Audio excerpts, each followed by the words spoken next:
ఆంధ్రప్రదేశ్ రాజకీయాల్లో ఇప్పుడు ఒక పేరు మార్మోగుతోంది. ఆయన కేవలం ఒక నటుడు కాదు, ఒక పవర్ఫుల్ డిప్యూటీ సీఎం. కానీ పవన్ కళ్యాణ్ ఇప్పుడు ఒక సైలెంట్ ఆపరేషన్ చేస్తున్నారు. ఎవరికీ తెలియకుండా చాప కింద నీరులా తన పార్టీని రాష్ట్ర వ్యాప్తంగా ఎలా విస్తరిస్తున్నారు. అయితే ఏ జిల్లాలో జనసేన ప్రభావం ఎలా ఉందో ఈ వీడియోలో తెలుసుకుందాం. రాజధాని ప్రాంతాలైన కృష్ణా, గుంటూరు జిల్లాలలో కాస్త వెనుకబడిందనే చెప్పవచ్చు.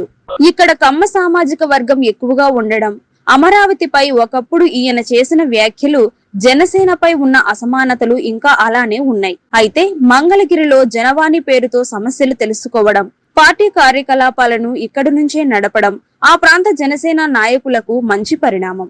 విద్యావంతులు, ఐటీ నిపుణులు, రైతు కూలీల మద్దతు జనసేనకు ఇక్కడ పెరుగుతోంది.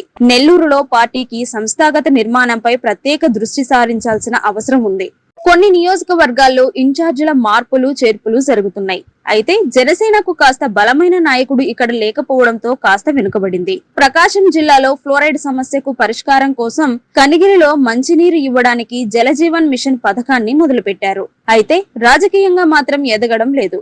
ఒకప్పుడు జిల్లాను శాసించిన మాజీ మంత్రి బాలినేని శ్రీనివాసులరెడ్డిని మాత్రం సరిగ్గా ఉపయోగించుకోవట్లేదట.